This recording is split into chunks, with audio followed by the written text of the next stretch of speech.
Bonjour, dans ce reportage, je vous présente 3 leviers complémentaires pour nous permettre de mieux prendre soin des forêts privées en France. Le premier est orienté mécénat. Il aide techniquement et financièrement les propriétaires à agir pour et dans leur forêt. C'est la méthode qui a été développée par l'association Silvact. Ce dispositif est conçu pour stimuler l'intégration des espaces boisés dans un vrai projet territorial. Le second est affaire d'investissement, mais d'investissement de très long terme, parfois 99 ans. Il est proposé par l'entreprise Neosilva. Neosilva a inventé un dispositif qui s'adresse aux propriétaires forestiers qui ne veulent ou ne peuvent pas intervenir dans leur bois. Vous verrez, c'est une vraie innovation à la fois juridique et économique dans le domaine des forêts tout au moins. Le troisième vise à protéger les écosystèmes. Il passe parfois par l'achat de forêts d'intérêt écologique. Ce dispositif émane d'une fondation récemment créée dans les Pyrénées, Clamor Terrae. La fondation œuvre en particulier pour la reconnexion des corridors écologiques. Une association, une entreprise, une fondation, on a donc 3 types d'acteurs et 3 modes d'action différents. La première solution dont nous allons parler est celle développée par Silvact, une association reconnue d'intérêt général dont nous avons déjà parlé dans cette chaîne en septembre 2025.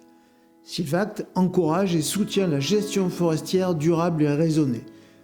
Pour y parvenir, elle réunit des organisations mécènes et des collectivités territoriales qui, par leurs fonds, par leurs choix, par leurs actions, soutiennent des travaux de propriétaires qui acceptent de se positionner sur un ou des itinéraires forestiers d'intérêt général. La problématique qu'on avait identifiée, c'était qu'à l'époque, il y avait un vrai problème de financement en fait, de la transition des pratiques sylvicoles face au changement climatique. Donc l'idée, c'était de se dire comment est-ce qu'on peut créer un système qui va avoir une capacité à apporter de l'argent en forêt, tout en allant sur des opérations de gestion de sylviculture qui vont progressivement accompagner l'adaptation au changement climatique. Ces itinéraires sont définis préalablement dans un projet d'intérêt général local. Ce projet est construit en concertation avec la diversité des acteurs locaux concernés par les forêts. Ils sont ensuite validés par un comité scientifique externe. Silvact a aussi ce qu'on pourrait appeler une personnalité sylvicole avec des choix de sylviculture qui lui sont propres. 2 exemples. Le premier, elle n'utilise pas le label bas carbone. C'est finalement assez rare. Le second, elle ne fait pas la promotion des plantations, mais privilégie la régénération. Le principal challenge dans lequel Silvact est confronté, c'est qu'on ne communique jamais sur de la plantation d'arbres. Parce que pour nous, la question de la plantation d'arbres, c'est pas une question de gestion forestière. On essaye d'éviter d'avoir recours à cette pratique qui aujourd'hui est la plus onéreuse en forêt et la plus risquée en termes de réussite. C'est-à-dire qu'il faut qu'on ait des mécènes qui acceptent de rentrer dans ce que c'est que la gestion d'un écosystème complexe, mais aussi dans le cadre d'un jeu d'acteurs assez complexe aussi en forêt. Tout en sachant qu'on n'est pas une association militante. C'est-à-dire qu'on ne défend pas, nous, une vision de la forêt qu'il faudrait appliquer partout et tout le temps. On est vraiment dans des enjeux de discussion dans les territoires avec les acteurs, de construction, de compromis, de concertation, etc. Les contributions de Silvact s'adressent donc aux propriétaires qui veulent intervenir dans leur forêt. Elles permettent de rendre techniquement et financièrement possible des choix sylvicoles, souvent moins rentables économiquement, mais qui concourent à plus de résilience pour la forêt et à plus d'intérêt général territorial.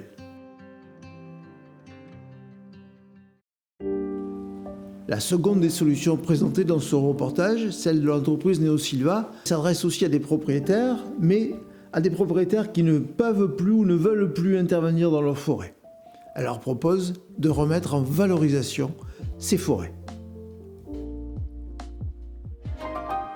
Neosilva apporte le financement pour réaliser l'entièreté des travaux nécessaires à la remise en valeur des forêts, ainsi que l'ingénierie. La société Neosilva se rémunère des investissements qu'elle a faits sur la moitié des recettes de coupe tirées de l'exploitation des bois régénérés et entretenus par Neosilva.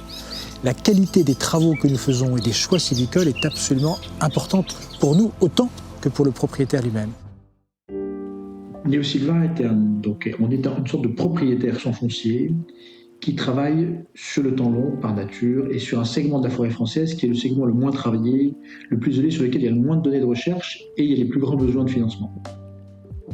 Le cœur de mon travail pour monter Neosilva, la partie la plus importante, c'est pas tellement la partie financière, technique, etc.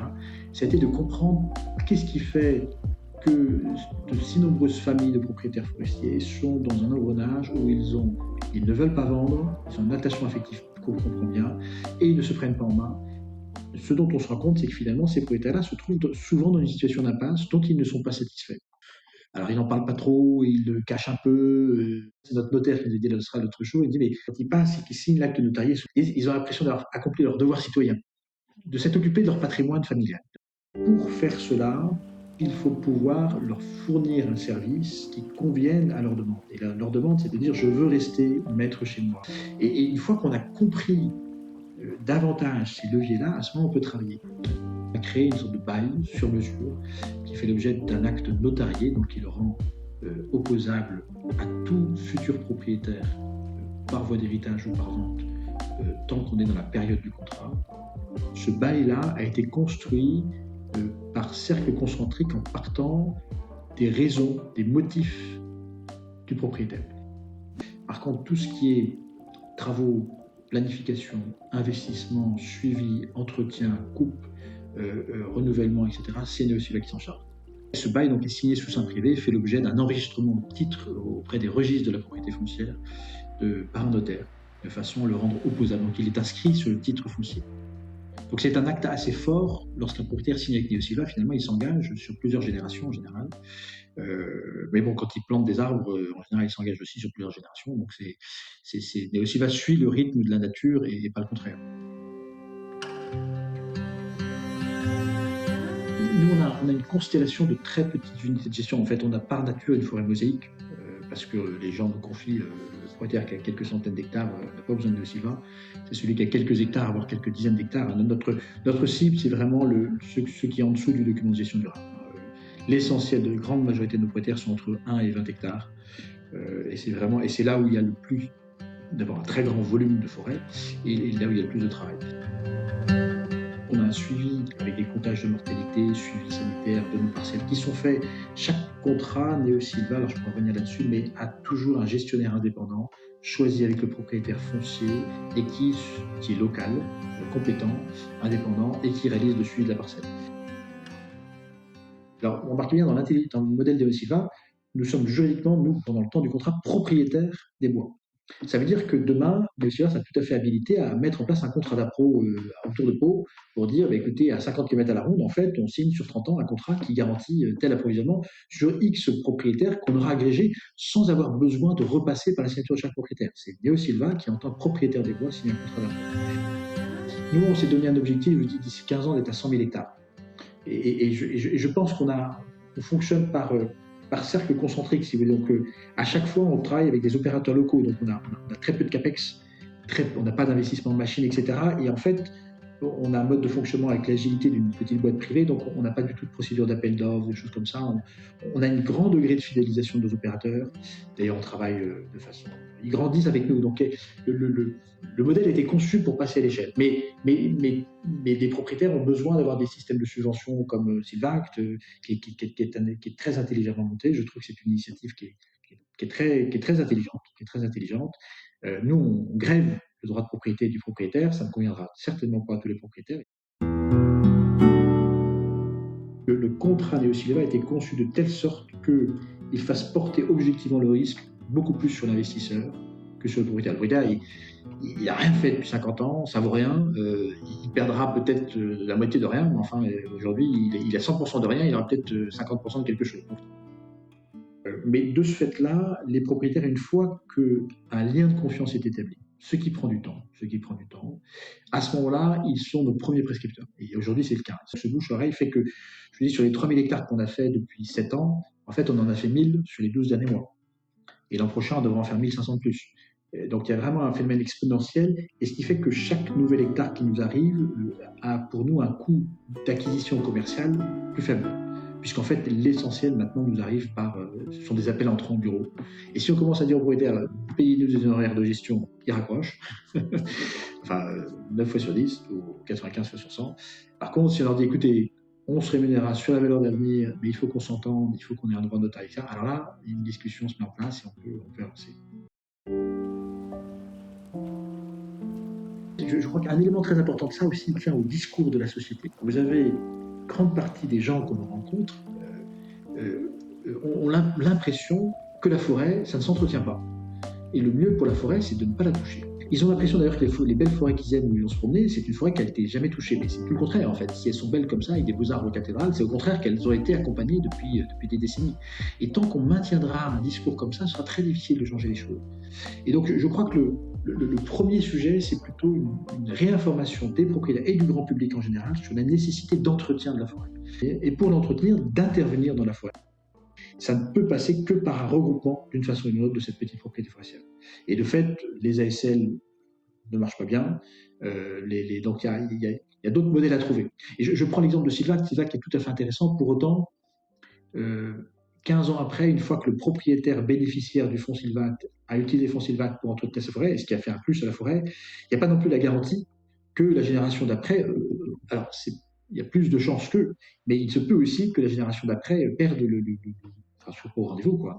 C'est une difficulté, c'est pour ça que nous on a dû passer par ces contrats long terme, de façon à se caler sur le rythme des arbres et non pas sur le rythme des générations de propriétaires. La troisième solution présentée, Clamart-Terrae, relève, vous le verrez, d'un autre projet, il n'est pas strictement forestier, et d'une autre solution juridique, une fondation dans ce cas. Elle complète néanmoins celle déjà vue et propose en particulier une alternative aux propriétaires forestiers pour lesquels la finalité écologique est première. Alors la fondation Clamart-Terrae, c'est une fondation qui a le statut de fonds de dotation, donc qui est à but non lucratif, d'intérêt général, qui est financé par ses mécènes et qui a été créée au milieu de l'année 2024 par Denis Clément, qui est un naturaliste amateur pyrénéen de cœur depuis toujours, et qui a décidé de s'investir concrètement pour la préservation des écosystèmes pyrénéens au sens large. Donc notre approche de la maîtrise et de la protection du foncier, elle repose sur un projet qui a pour vocation de miser sur la connectivité écologique. Alors la connectivité écologique, qu'est-ce que c'est ? C'est le meilleur moyen d'enrayer la dynamique d'effondrement de la biodiversité à laquelle on assiste aujourd'hui, partant du principe que le premier motif de cet effondrement, en tout cas dans nos territoires, c'est la fragmentation et la destruction des espaces naturels. Partant de là, l'idée, c'est d'essayer de créer un maillage d'espaces naturels dans lesquels le maximum de potentialité écologique des écosystèmes puisse s'exprimer. Quand on prend une carte et qu'on fait la liste de tous ces espaces, on se rend compte qu'il reste beaucoup de trous. Et la vocation de ce programme Reconnexion, c'est d'essayer de boucher ces trous et de recréer un peu de liant, de connectivité écologique donc, entre ces espaces-là pour recréer des dynamiques écosystémiques. Et c'est d'autant plus indispensable dans le contexte du changement climatique qui va mettre les écosystèmes, qui les met déjà à rude épreuve et qui va nécessiter pour eux des facultés d'adaptation pour lesquelles il est déjà peu certain qu'ils soient capables de les déployer, mais s'ils ne sont pas mis en connexion les uns avec les autres, c'est certain qu'ils ne pourront pas les déployer. Et on a plusieurs moyens d'action, au rang desquels se trouve le recours juridique, où on s'oppose par voie de recours à des projets écocides. On utilise aussi les moyens de la protection de la nature par l'acquisition foncière, la mise en place d'obligations réelles environnementales, l'extension de zones protégées existantes, donc la protection réglementaire. Et ensuite, sur ces fonciers-là, on cherche à déployer des modes de gestion qui soient les plus favorables possibles au milieu, à l'écosystème. Sur la question des forêts, le principe de notre action, c'est que une fois qu'on a maîtrisé le foncier, c'est d'appliquer à ces forêts des modes de gestion dont l'entrée principale repose sur des considérations écologiques. C'est-à-dire qu'on commence par un diagnostic écologique et ce sont les résultats de ce diagnostic écologique qui conditionneront, s'il existe, le plan simple de gestion qui découlera éventuellement de ce diagnostic écologique. Et c'est pour ça que dans notre approche, on ne s'interdit absolument pas de pratiquer de la libre évolution. Mais on ne s'interdit pas non plus de pratiquer des modes de sylviculture dite douce, dans notre cas essentiellement la sylviculture mélangée sous couvert continu, dont on entend aussi faire la promotion là où c'est possible et là où c'est compatible avec un haut niveau de naturalité des écosystèmes que l'on maîtrise. Et les fonciers qu'on est amené à acquérir, ils n'ont pas du tout vocation à être interdits au public ou interdits d'accès tout court.